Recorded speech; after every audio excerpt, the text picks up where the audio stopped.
Hello दोस्तों, learn triple E channel पर आपका एक बार फिर से स्वागत है। मैं हूं आपका दोस्त जगदीश जोशी। दोस्तों, ये टॉपिक काफ़ी इंटरेस्टिंग भी है और काफ़ी मज़ेदार भी है।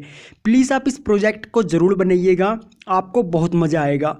दरअसल ये एक ट्रांसफार्मर लेस पावर सप्लाई है। अक्सर हमने देखा है कि जो हमारे मोबाइल फ़ोन्स के चार्जर होते हैं या फिर जो हमारी अदर पावर सप्लाई होती है, जो कि हम 220 वोल्टेज एसी सप्लाई को 12 वोल्ट, 9 वोल्ट, 6 वोल्ट या फिर 5 वोल्ट किसी में भी डीसी में अगर कन्वर्ट करके, स्टेप डाउन करके और उसको डीसी में कन्वर्ट करते हैं, तो उसके लिए हम ट्रांसफार्मर का यूज़ करते हैं।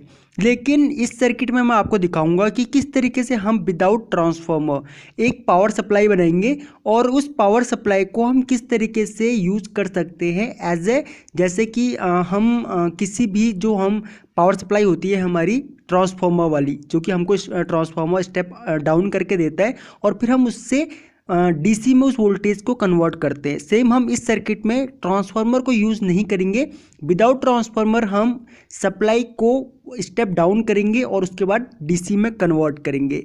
दरअसल इस सर्किट में होता क्या है, इस सर्किट में हम वोल्टेज को ड्रॉप कर देते हैं। ठीक है, वोल्टेज और करंट को ड्रॉप कर देते हैं। तो चलिए हम जानते हैं कि किस तरीके से हम ये सब कर सकते हैं। तो देखिए, इस सर्किट को बनाने के लिए सबसे पहले हमको जो रिक्वायरमेंट होती है वो होती है 115 के 400 वोल्ट कैपेसिटर की, और एक कैपेसिटर चाहिए हमको 470 माइक्रोफेराड 25 वोल्ट। ठीक है, उसके बाद हमको दो रेजिस्टेंस चाहिए होती हैं। यहाँ पे एक चाहिए होता है 470 किलो ओम 1 वाट का, और एक चाहिए होता है हमको 100 ओम का रेजिस्टेंस। हमको यहाँ पे 4 डायोड चाहिए होते हैं IN4007 के, और वोल्टेज रेगुलेटर आईसी चाहिए होती है हमको।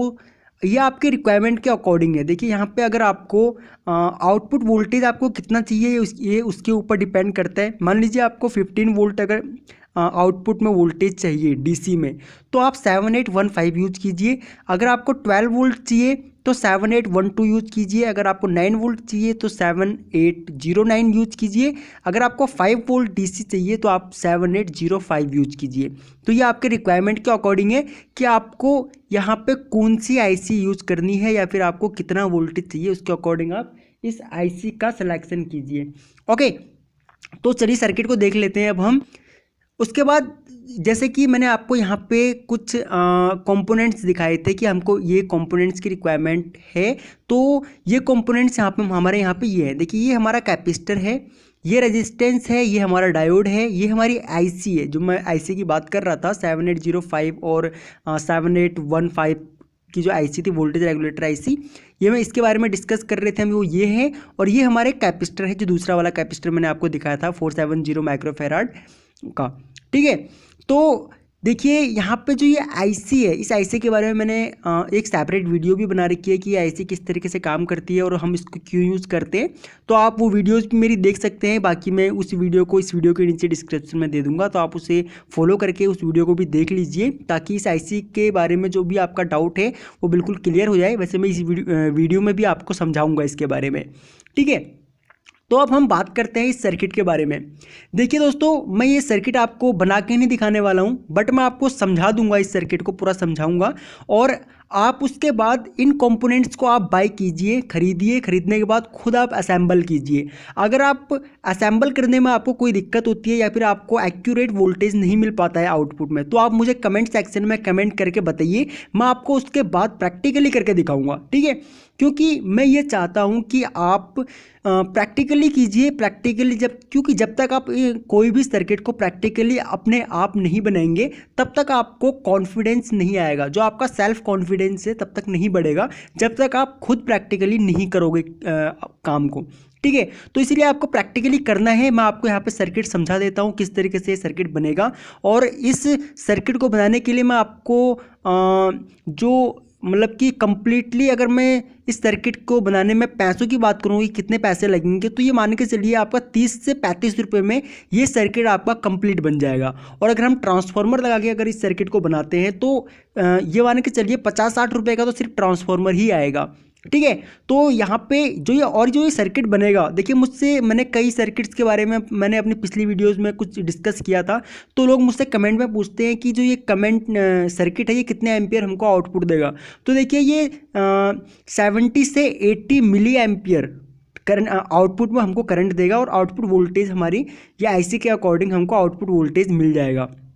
ठीक है, तो अब बात कर लेते हैं हम इस सर्किट की। तो यहाँ पे हम एक कैपेसिटर लगाएंगे जो कि हमारी वैल्यू होगी 115 के 400 वोल्ट की, जो कि हमारा देखिए ये वाला कैपेसिटर है। ठीक है, ये वाला कैपेसिटर है।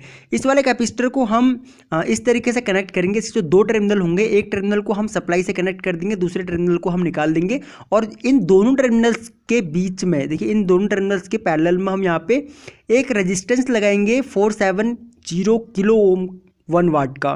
ठीक है, यहाँ पे हमने रेजिस्टेंस लगा दिया। रेजिस्टेंस लगाने के बाद हम इसके आउटपुट को लेंगे और उसके बाद देखिए ये हमारा फेस है। ठीक है, ये जो इनपुट आ रही है हमारा फेस है और यहाँ पे हम 220 वोल्ट की सप्लाई से कनेक्ट करेंगे। यहाँ से हम फेस को कनेक्ट करेंगे और यहाँ से हम न्यूट्रल को कनेक्ट करेंगे। देखिए यहाँ पे जो हमने 100 ओम का जो रेजिस्टेंस लगा रखा है, यहाँ पे हम न्यूट्रल को कनेक्ट करेंगे।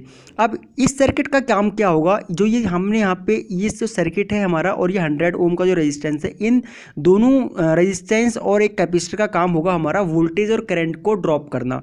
ओके, उसके बाद अब हम वोल्टेज हमारी ड्रॉप होगी। ड्रॉप होने के बाद अब बात आती है इस सप्लाई को, क्योंकि जो यहाँ पे जो सप्लाई होती है ये एसी में होती है। एसी में होने के बाद अब हमारी ज़रूरत होती है इस एसी सप्लाई को डीसी में कन्वर्ट करने की। तो डीसी में कन्वर्ट कौन करते हैं, हमारे डायोड करते हैं।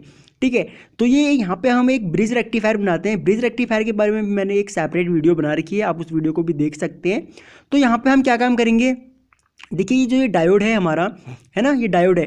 तो अगर आप प्रैक्टिकली डायोड को देखेंगे तो डायोड के एक तरफ ये सिल्वर कलर का निशान रहता है। ठीक है, पीछे का हिस्सा हमारा पूरा ब्लैक रहता है लेकिन एक सिल्वर कलर का निशान रहता है। तो सेम हम इस सर्किट में क्या काम करेंगे, देखिए यहाँ पे जो ये लाइन दिखा रखी है इस जो डायोड के सिंबल में, तो यहाँ पे जो लाइन है, इस लाइन का मीन्स ये है कि इस तरफ जो ये लाइन है, इस तरफ हमारा सिल्वर कलर का निशान रहेगा। तो हम दो डायोड को देखिए एक ये वाला डायोड लेंगे और एक यहाँ पे हम डायोड लेंगे। इन दोनों डायोड के सिल्वर वाले टर्मिनल्स को हम आपस में मिला देंगे। सेम दूसरे वाले जो दो डायोड्स लेंगे, इन दोनों डायोड्स के हम जो पीछे का ब्लैक वाला टर्मिनल है इन दोनों को मिला देंगे और उसके बाद जो यहाँ पे जो इसका टर्मिनल रह जाएगा उसको हम इसके टर्मिनल से कनेक्ट कर देंगे और यहाँ पे जो ये वाला सिल्वर वाला डायोड का सिल्वर वाला जो मतलब कि टर्मिनल होगा, इसको हम इस वाले डायोड के ब्लैक वाले टर्मिनल से कनेक्ट कर देंगे। उसके बाद हम जो सप्लाई हमने फेस जो आ रहा था हमारा फेस, हम इसको यहाँ पे कनेक्ट करेंगे और यहाँ से सेम हम न्यूट्रल हमारा हम यहाँ कनेक्ट करेंगे। अब हमको क्या होगा, अब हमको यहाँ से देखिए जो दोनों के दोनों सिल्वर कलर का जो यहाँ पे निशान जो डायोड में रहेगा हमारा, जो हमने इसका टर्मिनल यहाँ पे कनेक्ट किया था, इस टर्मिनल से हम आउटपुट लेंगे और ये हमारा पॉजिटिव होगा। सेम इसी तरीके से हम यहाँ से इसका नेगेटिव लेंगे। ठीक है, नेगेटिव लेने के बाद हम इन दोनों के पैरेलल में एक कैपेसिटर लगाएंगे जो कि हमारा 470 माइक्रोफैराड 25 वोल्ट का होगा। ठीक है, यहाँ पे हमने कैपेसिटर लगाया और कैपेसिटर लगाने के बाद अब हम यहाँ पे लगाएंगे वोल्टेज रेगुलेटर आईसी। तो वोल्टेज रेगुलेटर आईसी जो होती है हमारी, इसके 3 पिन होते हैं। तो जो फर्स्ट पिन होती है, इसकी फर्स्ट पिन हमारा इनपुट होता है और लास्ट पिन हमारी आउटपुट होती है। बीच का पिन जो होता है हमारा ये ग्राउंड होता है। ग्राउंड होने के बाद, ग्राउंड मीन्स क्या है कि जो ग्राउंड वाला टर्मिनल है इसको हम न्यूट्रल से कनेक्ट कर देंगे और उसके बाद अब जो आईसी है ये आप अपनी रिक्वायरमेंट के अकॉर्डिंग सेलेक्ट कीजिए कि आपको 7815 यानी कि आपको 15 वोल्ट चाहिए तो 7815 यूज कीजिए आप। अगर आपको आउटपुट में 12 वोल्ट चाहिए तो 7812 यूज कीजिए आप। अगर आपको 9 वोल्ट चाहिए तो 7809 यूज कीजिए। अगर आपको 5 वोल्ट चाहिए तो आप 7805 वोल्ट वाली आईसी यूज कीजिए। ओके, अगर आप इन आईसीज को अलग अलग यूज करते हैं तो आपको यहाँ पे अलग अलग डिफरेंट वोल्टेज में आउटपुट मिल जाएगा। और अगर आप चाहते हैं कि यहाँ पे अगर आप एक पोटेंशियोमीटर लगाना चाहते हैं, अब आप 0 से 5 किलो ओम का एक पोटेंशियोमीटर ले लीजिए, एक पोर्ट ले लीजिए और उसके कनेक्शन सेम इसी तरीके से कर दीजिए। इसमें भी 3 टर्मिनल होते हैं पोर्ट में हमारे। फर्स्ट वाले टर्मिनल को इनपुट दीजिए, लास्ट वाले टर्मिनल से आउटपुट लीजिए और बीच वाले टर्मिनल को आप यहाँ पे ग्राउंड में कनेक्ट कर दीजिए। करने के बाद अब आप जो पोर्ट जो होगा, पोर्ट में अगर आप उसको रोटेट करेंगे तो आउटपुट में जो आपको वोल्टेज मिलेगा वो वेरिएबल वोल्टेज मिलेगा। आप अपने अकॉर्डिंग वोल्टेज को सेट कर सकते हैं। ओके गाइस, तो ये था कि हम किस तरीके से एक ट्रांसफार्मर लेस पावर सप्लाई बना सकते हैं। आप इस supply transformer less power supply को बनाइए और बनाने के बाद अगर कुछ भी आपको प्रॉब्लम्स आती है या फिर आपको जो वोल्टेज है यहाँ पे देखिए according to power voltage regulator IC के अकॉर्डिंग आपको वोल्टेज नहीं मिलता है तो आप हमें कमेंट करके बताइए। और अगर आपकी पावर सप्लाई बन भी जाती है तो भी आप मैं कमेंट करके बताइए कि आपकी पावर सप्लाई बनी या फिर आपको आउटपुट में कितना वोल्टेज डीसी मिल रहा है। ओके, तो अगर आपको ये टॉपिक पसंद आया या फिर अगर आपको ये वीडियो अच्छी लगी तो प्लीज़ आप इस वीडियो को लाइक और शेयर ज़रूर करें और हमें कमेंट करके ज़रूर बताएं। और अगर आप अपने कॉलेज में प्रोजेक्ट के लिए या फिर अगर आप अपने घर के किसी भी सर्किट के लिए जहाँ पे आपको रिक्वायरमेंट है इस वोल्टेज की यानी कि डीसी में, तो अगर आप किसी सर्किट को बनाना चाहते हैं तो आप इस सर्किट को बनाइए, क्योंकि ये बेस्ट सर्किट है और आपका चीपेस्ट है। कुल मिलाकर के आपका जो आप ट्रांसफार्मर के साथ अगर इस सर्किट को बनाते हैं तो इसमें आपका 3 गुना पैसा लग जाता है ट्रांसफार्मर के साथ वाले सर्किट को, लेकिन इसमें 30-35 रुपये में आपको ज़्यादा बता रहा हूँ, मिनिमम ये मानने के चलिए 20 रुपये के आसपास आपको ये सर्किट कंप्लीट तैयार हो जाएगा। ओके गाइस, तो अगर आप इस चैनल पर न्यू है तो आप इस चैनल को सब्सक्राइब कर लीजिए ताकि आगे भी आपको हमारी सभी न्यू वीडियोस का नोटिफिकेशन लगातार मिलता रहे। और जो बगल में जो बेल आइकॉन है उसे ऑन करना बिल्कुल मत भूलना। और आप हमारा एंड्रॉइड एप्लीकेशन भी डाउनलोड कर सकते हैं, ऐप का लिंक मैं आपको इसी वीडियो के नीचे डिस्क्रिप्शन में दे दूंगा। तो थैंक्स फॉर वॉचिंग, जल्द मिलते हैं अपनी नेक्स्ट वीडियो में।